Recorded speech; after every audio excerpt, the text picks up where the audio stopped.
channel. Hey, you know what time it is, No Purse fam?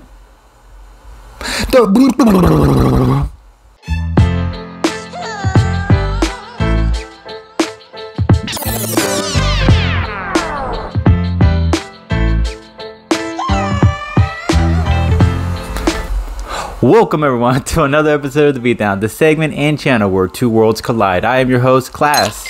And as always guys, if you guys enjoy our content, you know what you guys can do. You can share, you can like, or you can subscribe to our channel. When you guys subscribe to our channel, you know what you do? You guys are building our empire and allowing us to provide you guys with even much more greater content for you guys to enjoy.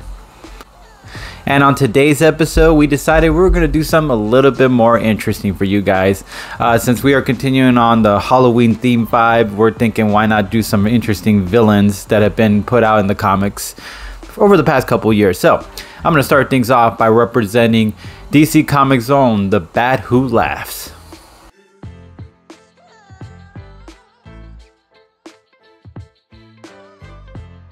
Alright, so now let's get into the brief origin story of the Bat Who Laughs. And this is according to Variant Comics on YouTube.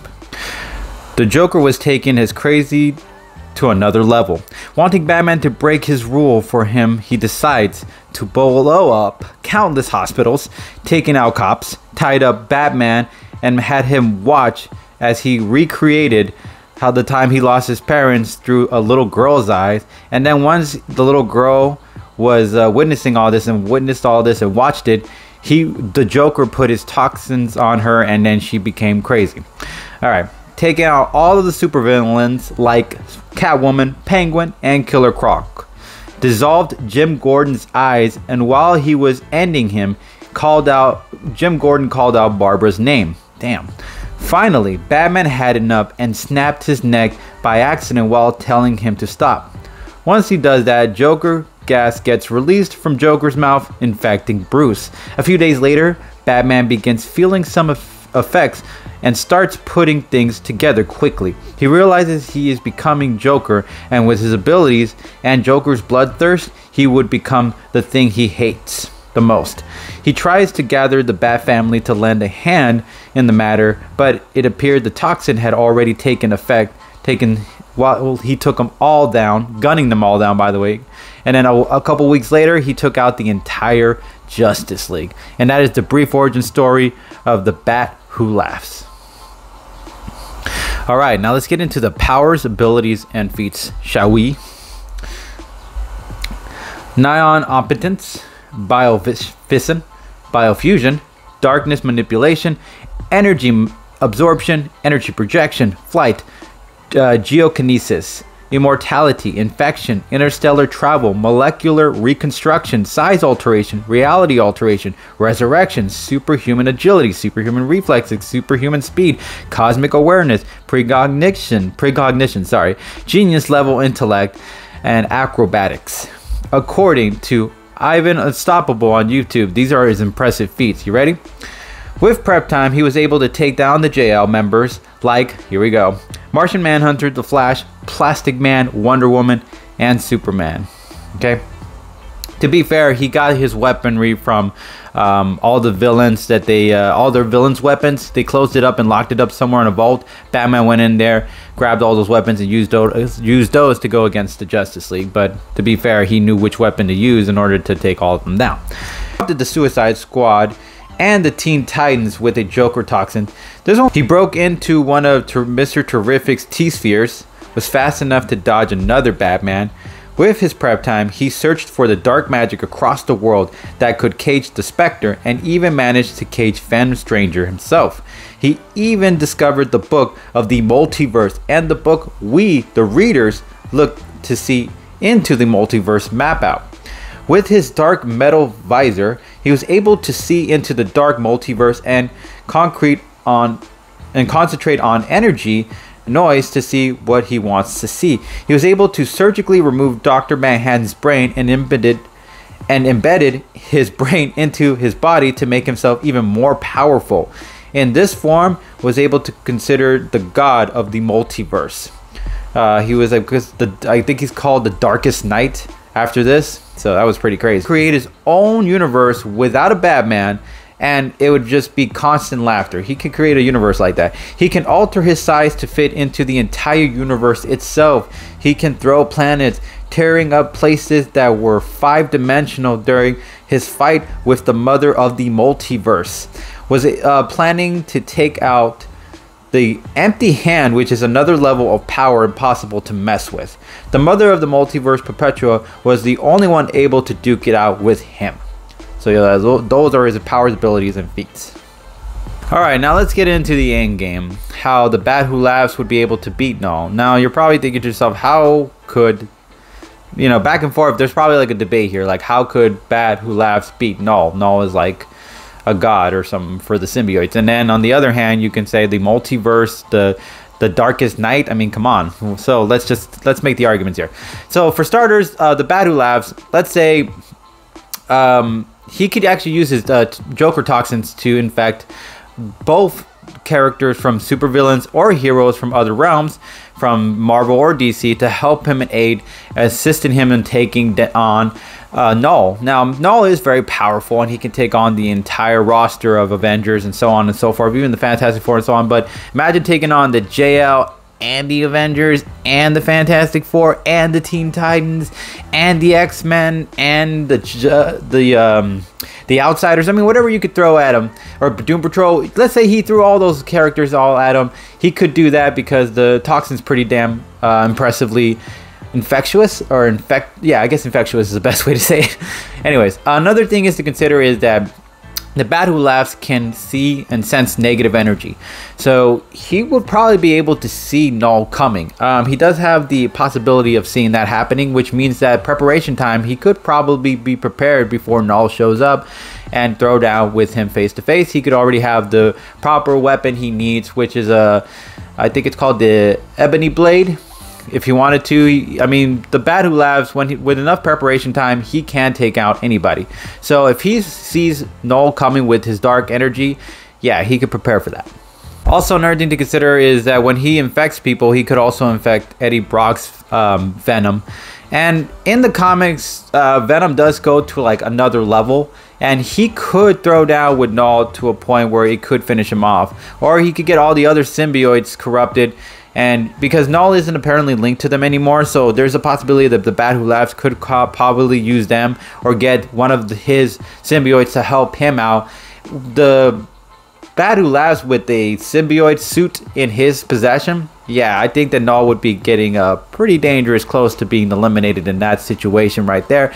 And of course, again, Eddie Brock, if he manages to infect Eddie Brock, and if Eddie Brock could use Venom to go against Knull, there's a chance that Knull would be in trouble there as well. Another thing to consider is once the Bat Who Laughs is merged with Dr. Manhattan's powers, it's over, guys. I mean, Knull is powerful. He's been alive, and he took down Celestials, and he's been around since the beginning of time and the Big Bang itself. But at the same time, the Bat Who Laughs is now powerful enough to mess with the entire multiverse. If he wanted to, he could probably eliminate every Knull on the multiverse if he wanted to. He could probably switch him out of with a snap of his fingers, or he could recreate him into making him weaker, or he can make himself much more powerful. I mean, the Bat Who Laughs now has control in the palm of his hand, the multiverse. So yeah, I don't know if Knull is going to be able to throw down with someone who can control every outcome of the entire universe in several different ways possible. Top of that, Dr. Manhattan's powers are just is infinite. So the Bat Who Laughs going against Knull, I do believe at some point that the Bat Who Laughs power is just so overwhelmingly great. It's God, cosmic level, multiverse level threat. I do believe it's going to eventually put Knull down for the count. Even though Knull is the king of symbiotes, I do believe that this would be a battle he could not win. The Bat Who Laughs also, let's be clear, preparation time is his bread and butter. And I must have said bread and butter and sorry so many times throughout my entire career in this show. But bear with me, guys. It's just who I am. Anyways, pushing on from that. Yeah, his knowledge and preparation time is one of his strong suits, because once he knows something, once he's aware of certain things, it helps him take down any opponent. Now, Knull doesn't have a lot of weaknesses. That's a given for sure. Like, if you've noticed, there isn't a lot, and there's no way of really keeping him down for sure with the count. Now, let's say the Bat Who Laughs didn't have the merging powers of Dog Manhattan. Let's say, oh, you're leaving the Bat Who Laughs with just the knowledge of going against the great King Knull. Oh no, he's done. That's not necessarily true. Having the preparation time means that he has the knowledge of the multiverse. He also has the knowledge of seeing things coming and having preparation time to do certain things about it. For example, that means that given enough time, he could find the ebony blade, which is the only thing that is the greatest weakness to Knull. So if he wanted to, which he does, power, time, and resources, he does have that capability, he could find the sword immediately, get it in his hands, and then have Knull and him throw down. And one moment, Knull thinks he's got the Bat Who Laughs number, and then out of nowhere, bam, the Bat Who Laughs stabs him from behind with the ebony blade. Knull goes down for the count, and the Bat Who Laughs gets the last laugh.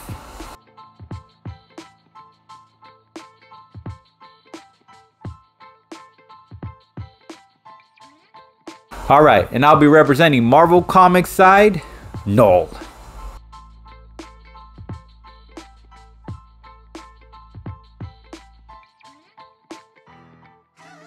The King of Symbiotes. Alright, now let's get into the brief origin story of Knull, the King of Symbiotes. Sorry if I'm saying it all weird or butchering it. Alright, according to variantcomics.com, or sorry, Variant Comics on YouTube. Apologies, guys. In the beginning, there was nothing. And then the Celestials were born and started creating the universe, or recreating the universe. You know, adding things to it like planets and such. Knull wasn't fond of this, as his entire kingdom was the vacuum of space. Yeah. He forms a sword from his own shadow and cuts the head off one of the Celestials, and which causes the others to defend themselves. So they banished him to a void, not realizing this realm is where he thrived, and began creating symbiotes out of a blade first. So they started off as weapons, and forming the cosmic energy he got from the Celestial's head. He created a suit of armor and began starting wars with gods. He eventually takes out creation itself, but eventually also gets defeated and loses his sword.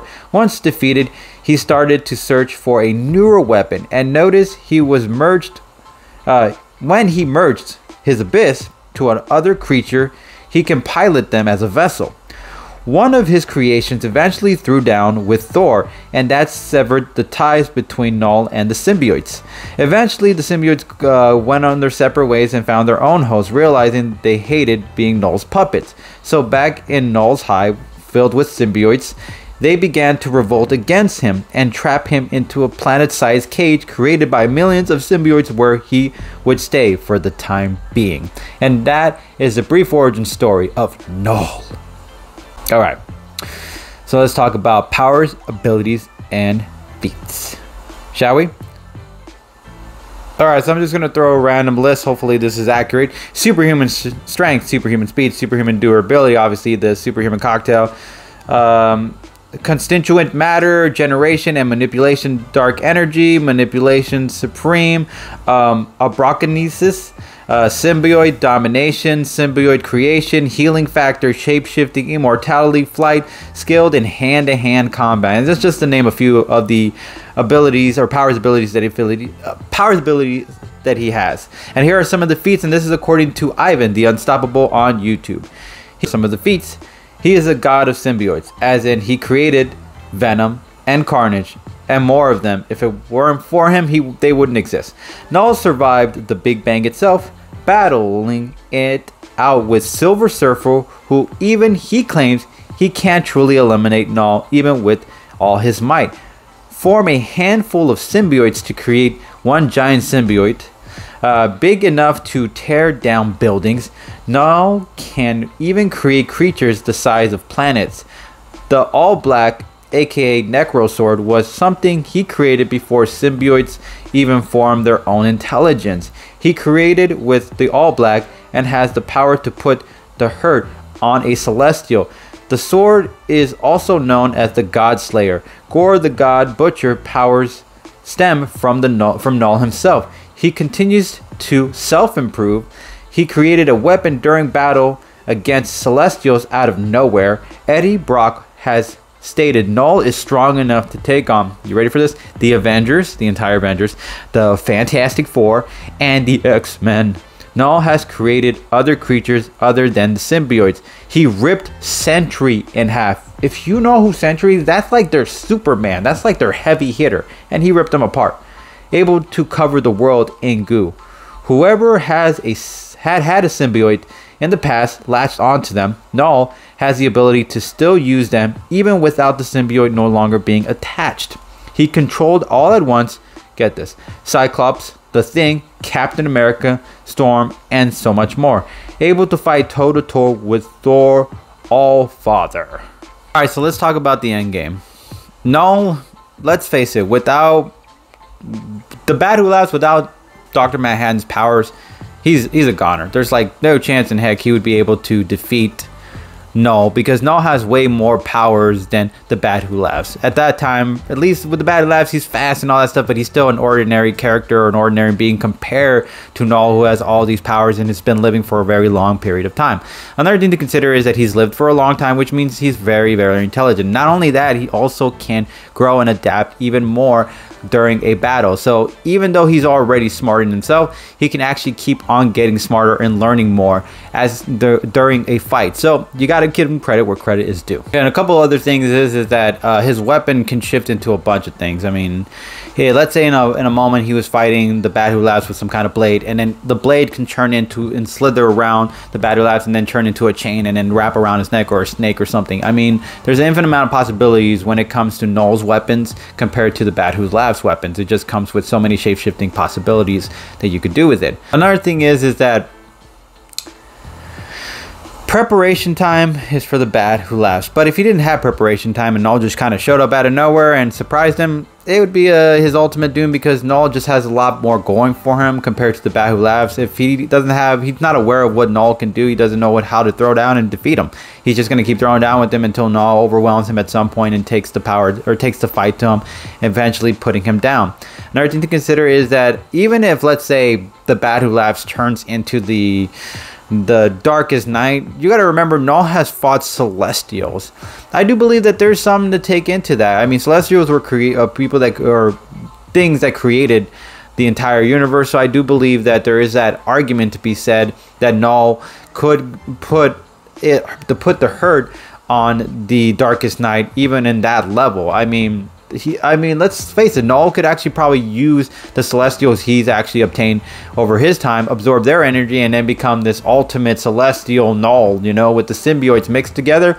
Him against the Darkest Night, it would be an interesting fight to see all that power go against all that power. Like I said, without preparation time, Knull has his number. But another thing I'll add to that is Knull is the living embodiment of darkness, pretty much. I mean, his entire space is dark.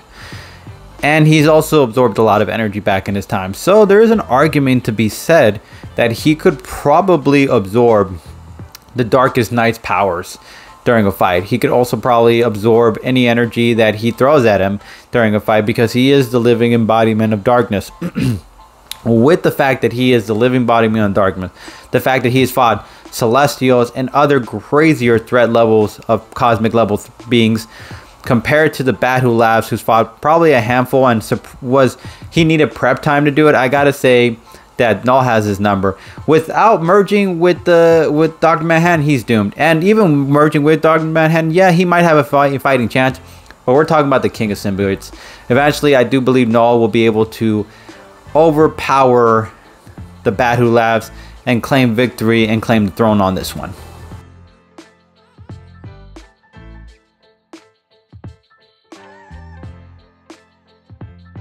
As always, No Press fam, it's not up to me, it's up to you guys. So if you guys enjoyed or liked my argument, you know what you can do? You can either hashtag the Bat Who Laughs, or you can hashtag Knull.